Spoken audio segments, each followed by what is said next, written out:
트럼프 행정부 들어서 관세라는 충격 때문에 좋은 주식들이 조정을 많이 받아 있는 상태예요. 주도주들이 또 바뀌게 되거든요. 팔란티어가 여기서 저는 더 갈 수 있다고 생각하는 부분이 지금 시점에서 반등할 때 10배 날 종목들이 어떤 기업들이 있을지.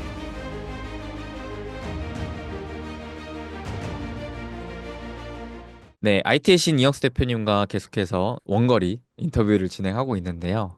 마지막으로 대표님과 나누고 싶은 주제는 대표님께서 이번에 또 새롭게 책을 집필 완료하셨고 책이 나온 걸로 알고 있는데요. AI 텐베거 투자 책 맞나요, 대표님? 네, 맞습니다. 이게 실물이고요. 따끈따끈합니다. 지금 사실 그 트럼프 행정부 들어서 관세라는 충격 때문에 어떻게 보면 사이클의 변곡점이 생겼다고 볼 수 있거든요. 그래서 좋은 기업들이, 좋은 주식들이 사실 조정을 많이 받아 있는 상태예요. 이게 다시 또 반등을 한다 그러면 주도주들이 또 바뀌게 되거든요. 그리고 사이클도 지금 달라지고 있는 상황이고, 지금 현재 시점에서 가장 여러분들이 투자하면서 체크해야 되는 부분들이 아주 쉽게 잘 담겨 있다고 생각하고 있습니다. 지난번 책도 제가 열심히 쓰긴 했는데 좀 어렵대요. 그래서 중간까지 읽다가 덮어버렸다는 분들이 되게 많아서 이번에는 정말 쉽게 썼고요. 그래서 지금 시점에서 반등할 때 10배 날 종목들이 어디에 어떤 섹터에서 어떤 기업들이 있을지에 대해서 제가 정리를 했고, 기업 수도 사실 지난번 책은 100개가 넘었거든요.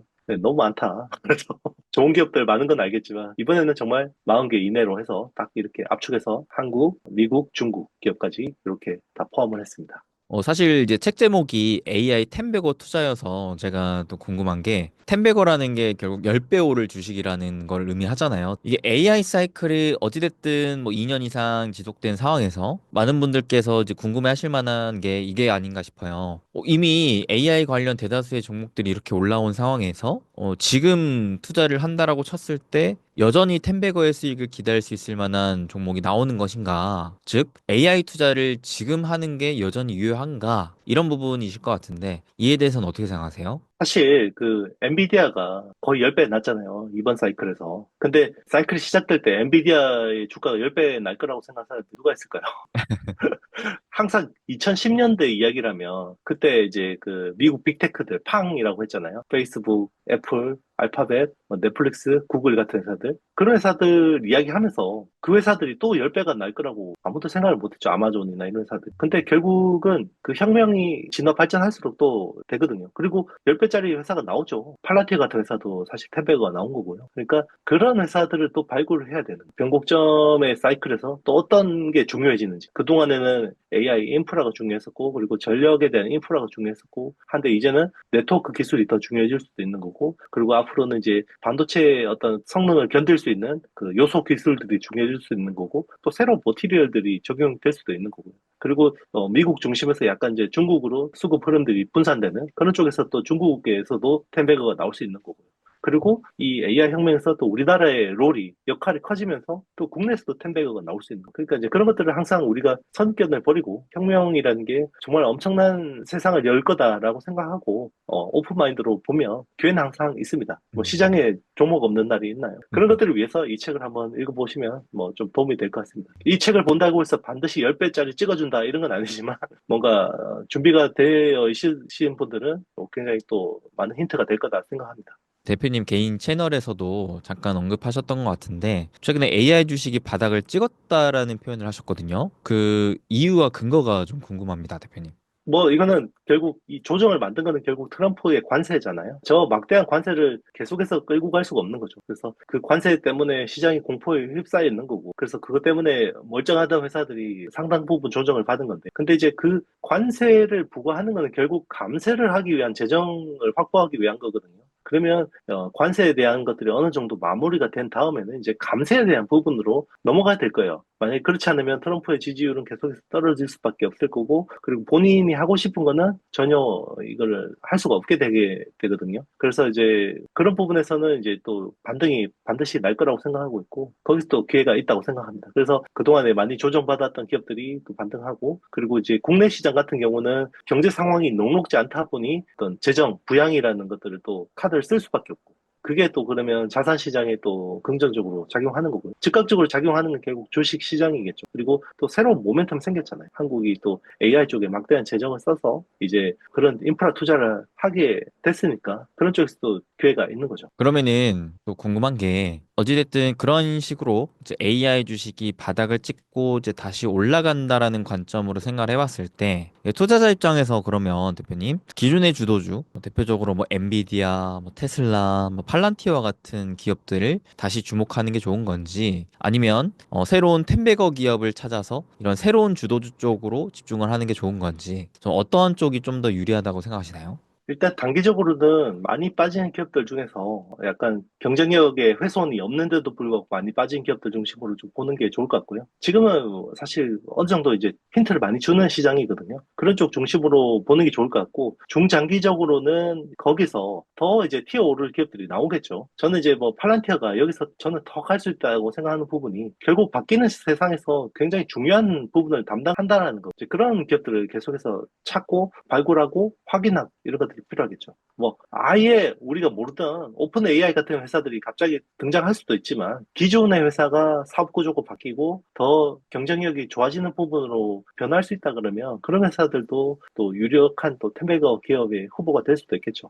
그러면은 일단 단기적으로는 우리가 또 익히 많이 알고 힌트도 많이 나와 있는 기업들 중에 많이 하락한 기업 위주로 좀 집중을 해 보다가 이런 기업은 앞으로 좀 더 중장기적으로 혁신에 올라탈 수 있을 것 같은데 라고 생각하는 기업들 위주로 좀 더 투자의 시기를 길게 뽑아내면 좋겠다라는 생각이 드네요. 그렇죠. 그러니까 그동안에는 AI 인프라 사이클이었고요. 이 AI라는 게 결국 에이전틱 AI 그리고 온 디바이스 AI로 나오는 상황이잖아요.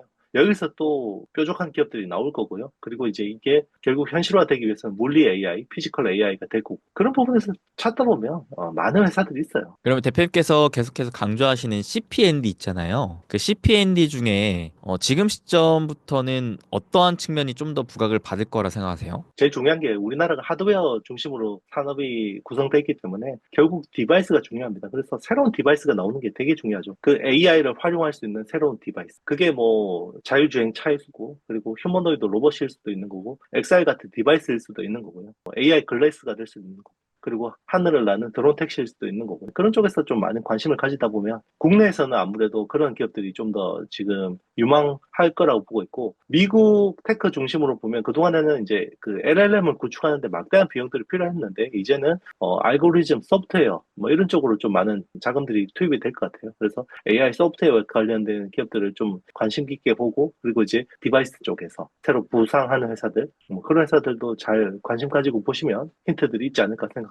그럼 종합적으로 일단은 디바이스가 한국뿐만 아니라 미국에서도 기회가 있을 것 같다는 생각을 하신 거네요. 그렇죠. 그 AI가 우리 디바이스로 내려오려면 처음에는 기존에 있던 그 하드웨어를 그대로 쓰게 돼요. 그리고 그게 굉장히 어떻게 보면 몸에 안 맞는 옷 같죠. 뭔가 버벅거리고 그렇습니다. 근데 결국 그게 매끈해지려면 결국 하드웨어도 소프트웨어도 그 디바이스밖에 최적화가 돼야 되거든요. 그런 것들이 보통은 한 세 번째 모델부터 좋아져요. 우리 예전에 아이폰도 보면 아이폰 1, 2, 3보다 한 3 정도부터 굉장히 좋은 모델이 나오거든요. 3GS 뭐 이런 것들. 그리고 이제 갤럭시도 S1, 2보다는 3가 대박이었죠. 그래서 그런 좀 시간이 필요할 거라고 생각하는데 근데 그 사이에 또 기대감으로 주식시장은 또 굉장히 또 민감하게 반응하거든요. 여러모로 일단은 디바이스 쪽 위주로 좀 공부를 해봐야겠다는 생각이 드는데, 그럼 대표님, 올해 이제 또 하반기가 다가오는 입장에서 올해 하반기는 상대적으로 한국, 미국 어디에 투자하는 게 좀 더 유리하다고 생각하세요? 일단 제가 하반기에 대한 뷰는 지금 아직 정확하게 판단을 못 하겠고요. 워낙 변수가 많아서. 적어도 저는 상반기까지 좋게 보고 있는 상황인데, 상반기라 그러면 6월까지잖아요. 그러면 5월하고 6월 한 두 달 남았는데, 그때의 시계열로 보면 미국보다는 국내가 좀 더 유리하다고 생각하는데, 뭐 굳이 만약에 가치 투자하시는 분이라고 생각하면 뭐 국내 7, 미국 3 정도 비중이 제일 낫지 않을까 생각합니다. 작년 하반기는 기억나시겠지만 제가 미국 7이라고 그랬죠. 국내 그쵸, 3이라고 그쵸. 했고. 예. 그럼 대표님의 그런 뷰가 변하기 전까지는 그래도 국내를 좀 더 집중하는 게 유리하겠다라는 생각이 드네요. 그러면은 그 국내 중에서도 AI를 볼 거라면 디바이스 중심으로 보는 게 좋겠고, 또 한편 아까 대표님께서 설명하셨던 그 국내의 또 정책 수혜를 또 엮을 수 있을 만한 기업들을 보는 게 좋겠는데, 그 또한 사실 또 AI가 메인이기 때문에 여러모로 단기적 5, 6월 투자 관점에 있어서는 국내 AI 관련 주식 위주로 집중해 보면 좋겠다라는 생각이 드는 것 같습니다. 그럼 대표님, 그러면은 국내에서 우리가 투자할 거라면 단기적으로 5, 6월 투자할 건데 방금 아이디어를 좀 정리해 주셨긴 했지만 좀 더 우리 투자자분들이 이러한 부분들을 중점적으로 공부해 보시면 좋겠다라고 할 만큼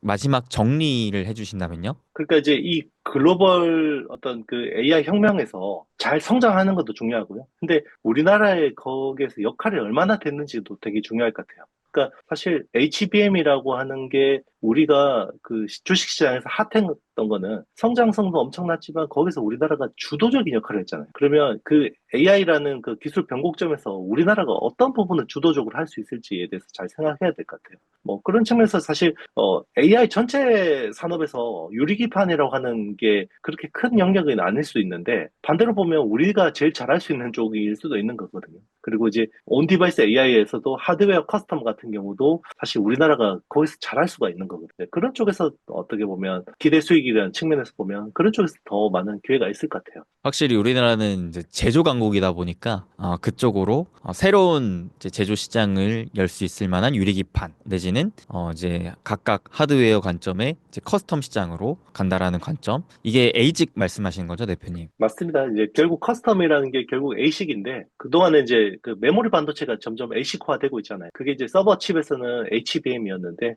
이제는 디바이스용 ASIC 메모리도 나오고 있잖아요. 그게 이제 소캠이라는 제품이고 그리고 이제 지금 이야기하는 것들은 그 LLW, Low Latency Wide I/O 같은 칩들도 점점 나오고 있는데 그걸 구현하기 위해서 이제 마일드 HBM이라고 하기도 하더라고요. 그게 SK 하이닉스는 VFO, Vertical Fan-out 그리고 이제 삼성전자 같은 경우는 VCS라고 하더라고요. 그래서 그런 식으로 이제 칩을 쌓고 연결하고 뭐 이런 쪽으로 계속해서 그 어떤 요소 기술들이 필요해지는 거고 또 그리고 칩을 더 효율적으로 연결하고 또 성능을 개선하기 위해서는 또 하이브리드 본딩이나 또 새로운 기술도 필요해지는 거고 거기서도 또 많은 투자 아이디어를 있는 거고 좀 더 디테일한 내용을 알고 싶으시면 책을 한번 읽어보시는 것도 네, 좋을 것 같습니다. 또 대표님께서 이번에 새롭게 집필하신 AI 텐베거 투자라는 책 네, 여러분들 네. 이번 좀 기회를 통해서 AI 투자 제대로 해보고 싶으신 분들은 이번에 특히나 좀 더 쉽고 직관적으로 쓰셨다고 하니까 또 많은 관심 부탁드리겠습니다.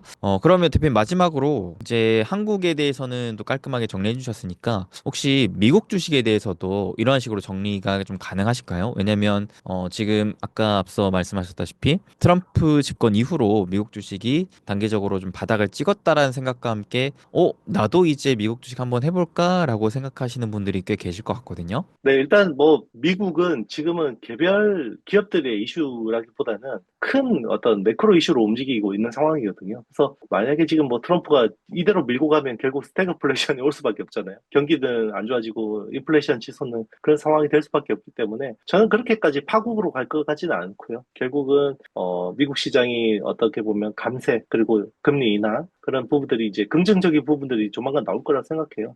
그래서 그동안에 AI 혁명의 주도적인 기업들인데 주가가 많이 빠진 기업들 중심으로 관심 가지고 좀 분산 투자해 놓으시면 다음은 상승 사이클에서 따뜻하게 또 보낼 수 있지 않을까 생각합니다.